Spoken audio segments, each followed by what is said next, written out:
महात्मा बुद्ध एक शिविर में उपदेश दे रहे थे कि जब व्यक्ति का अंतर्मन जाग उठता है तो वह किसी भी अंजाम की परवाह नहीं करता। अंतर्मन जाग उठने पर वह अच्छा कार्य ही करता है, चाहे इसके लिए उसे कोई भी सजा क्यों ना भुगतनी पड़े।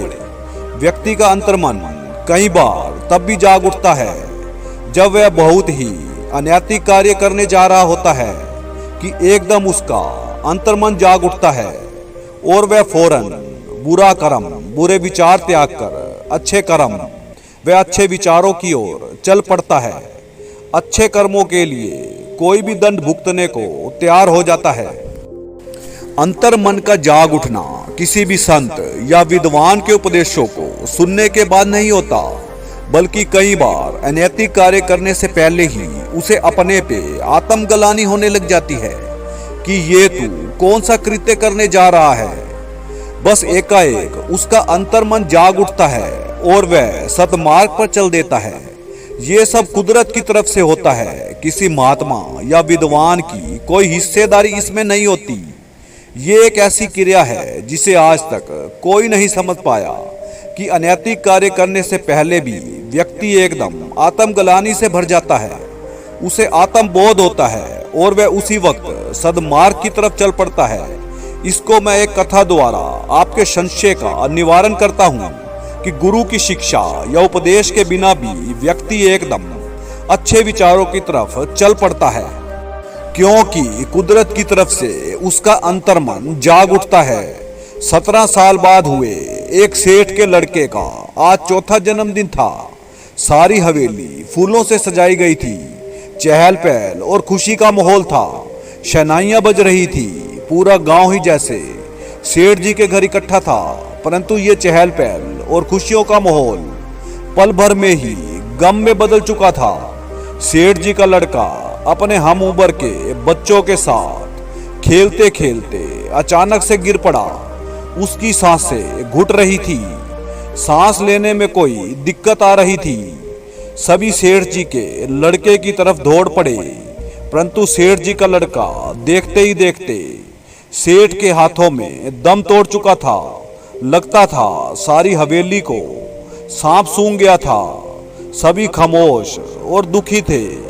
तभी रोने पीटने की आवाजों ने इस चुप्पी को तोड़ दिया। दुखी मन से सभी रो रहे थे कि ये क्या हो गया।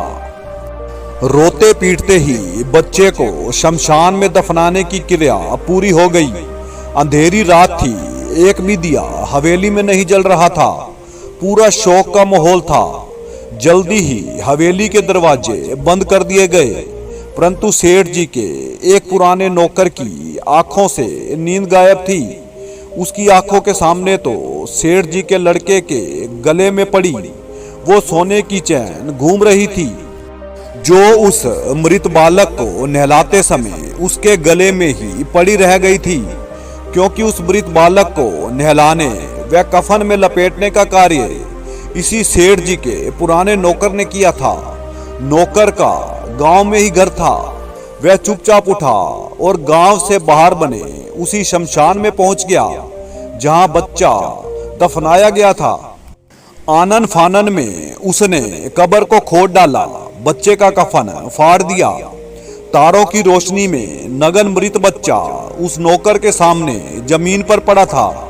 अब नौकर ने फौरन गले में पड़ी मोटी सोने की चैन को एक झटके में खींचकर तोड़ डाला। चैन खींचते ही बच्चे के गले से एक मोटा पत्थर बाहर आ गया। बच्चा जोर से चीखा और तेज तेज रोने लगा। नौकर अब हक्का बक्का उस जीवित बच्चे को देख रहा था, जो जमीन पर पड़े पड़े ही बाहें फैलाकर नौकर को उसके घरेलू नाम से पुकार रहा था। नौकर के मन में ख्याल आया कि अगर मैं इस बच्चे को मार दूं तो जमाने की बदनामी से बच जाऊंगा। दूसरी तरफ बच्चा जमीन पर पड़े पड़े बाहें फैलाए नौकर को लगातार उसके घरेलू नाम से पुकार रहा था। नौकर का दिमाग दो तरफा हो चुका था कि बच्चे को जीवित रखूं या मार दूं। अचानक नौकर ने झपट कर नगन बच्चे को गले से लगा लिया और मन ही मन बोला, अब चाहे जो भी हो जाए बच्चे को मारेगा नहीं। इतना सोचते ही उसने बच्चे के सिर और मुंह को चूमना शुरू कर दिया। बच्चा नौकर की छाती से चिपटा हुआ था। नौकर अब बदहवास एक हाथ से बच्चे को छाती से लगाए और दूसरे हाथ में सोने की चैन लिए भागता हुआ हवेली के दरवाजे पर आन पहुंचा। दरवाजा बंद था। जोर जोर से आवाजें लगाने लगा, दरवाजे को पीटने लगा। हवेली के नौकर उसकी आवाज पहचान चुके थे। उन्होंने दरवाजा खोला तो सामने हवेली का ही नौकर मिट्टी से लथपथ था।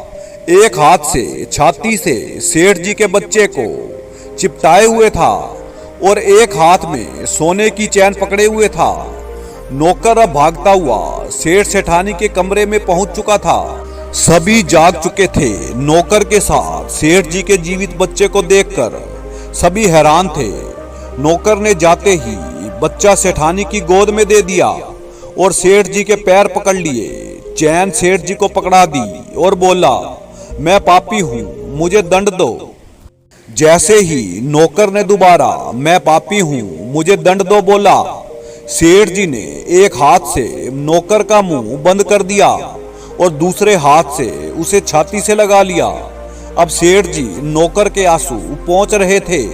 सेठ जी बोले, बस अब और कुछ ना बोलना।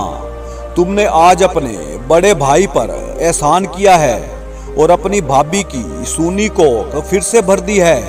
आज से हम तेरे सेठ सेठानी नहीं बल्कि बड़े भाई भाभी हैं और आज से इस बच्चे का ख्याल भी तुम ही रखोगे। इतना कहकर सेठ जी ने फिर से नौकर को अपनी छाती से लगा लिया। सभी खुश थे, आंखों में आंसू थे, परंतु ये खुशी के आंसू थे। ये कथा सुनाकर महात्मा बुद्ध बोले कि अंतर्मन जागने पर व्यक्ति नेक कर्म करता है और जब उसका अंतर्मन जाग उठता है तो उसे अंजाम की भी परवाह नहीं रहती कि उसके साथ क्या होगा, दुनिया क्या कहेगी, दुनिया क्या पूछेगी। बस अंतर्मन जागते ही उसे ये बातें छोटी नजर आने लगती हैं। नौकर का अंतर्मन जब जागा तो वह नेक रास्ते पर चलते बच्चे को लेकर सेठ जी के पास पहुंच गया। इसलिए महात्मा बुद्ध कहते हैं कि जिस व्यक्ति का अंतर्मन जाग उठता है वह व्यक्ति अनैतिक कार्य कभी नहीं कर सकता। ये कहानी आपको कैसी लगी कमेंट में लिखकर जरूर बताएं। धन्यवाद।